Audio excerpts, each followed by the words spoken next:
Today we're going to talk about the new weapons in Call of Duty Black Ops 2 Zombies Mob of the Dead. Also got some new gameplay for you. Now, in case you haven't seen this, I mean, this has been ripped so many times, it's all over YouTube. I'll put a link below in case you want to watch it without my commentary. This was aired during the Call of Duty Championships.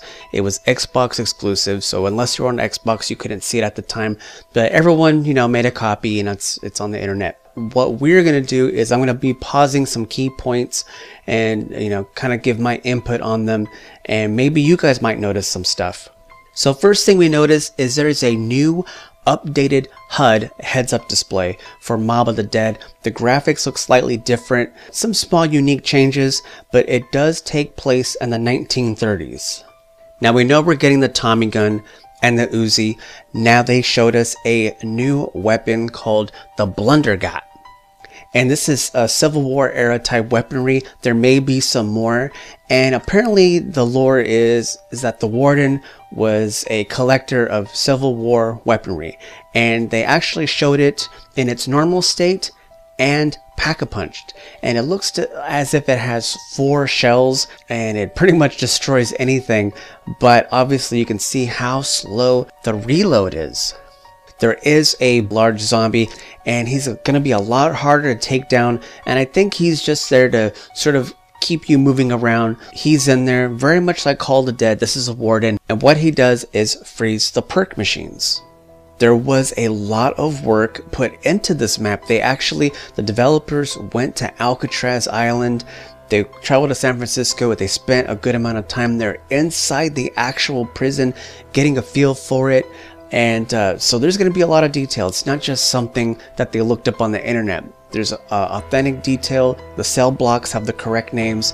A lot of detail. And here we see another new weapon, the AK. This is from the original Black Ops. So we're getting this, the Uzi, the Tommy gun, the Blundergat, and they're leaving out maybe 1, 2, maybe 3 more weapons. And in the background, you can see a new trap, an acid bath of sorts. We will be getting a new perk called Electric Cherry, and what this does is when you reload, you give out a big shock and just zap all the zombies around you. Now there's a new tactical grenade. I'm going to slow this down for you guys. Maybe you can figure out what this is.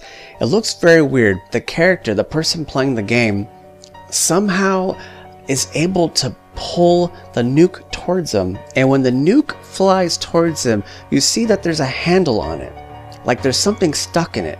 And maybe you can use it to pull items towards you.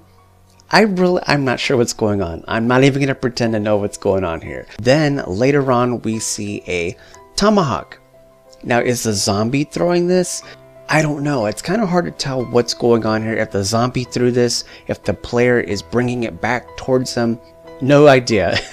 No idea. Leave it in the comments below, and as soon as I can figure this out, we will have an update in the next video. There are also new traps. We can see on the wall, it already tells us where the power is, so maybe we start on a mid-level, and then we're going to go underground, and then we're going to go up top.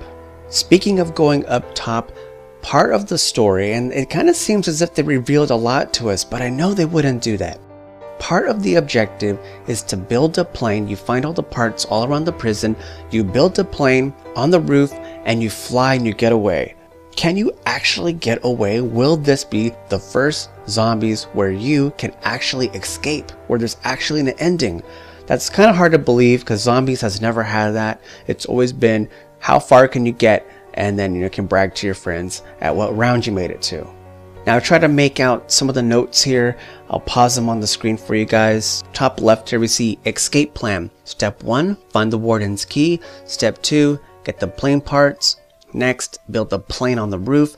Step 4, get the hell off the island. And then there's a symbol, and you do see this symbol on the HUD. It's a blue symbol, which you can only see or access in Afterlife maybe. And speaking of Afterlife, this is a mode when you go down, when the zombies take you down, and sometimes you could see your own body just laying there, you don't have any weapons. It's just your hands. You have like this electric ability, and you find clues. You discover stuff. So when you are brought back, when your friends complete the round and you're brought back into reality, you bring stuff with you. They were not very clear, and that's fine because, you know, part of zombies is discovering stuff. That is the fun part. You do see a part where you're sort of flying around, you go into a portal, you get access to something, and that's on these notes.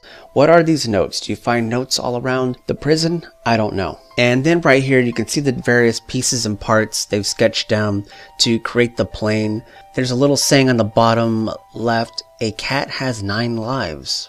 And then we have the 4 new heroes here. One's holding a ray gun, the new perk, Tommy gun is new, and a new wonder weapon, the Blundergot. We also see that the sickle is in this map. Now in the previous video, I freeze framed this, what we thought at the time was a hellhound sticking out of a wall. Some people thought it was a snake. Now you can clearly see it's a wolf of some kind, and it's not an enemy. It actually helps you. We see it chewing on the zombies. It looks pretty scary, but apparently it helps you. We don't know what it's called, how you activate it, but it is an ally. So that's just a quick overview. Again, if you want to see the trailer without my commentary, it's actually really good. You get to hear from the developers. Link in the description below. It comes out on the 16th of this month, first on Xbox, and as always, a month later for PS3 and PC users. Please take 3 seconds to leave a thumbs up, and I'll see you next time.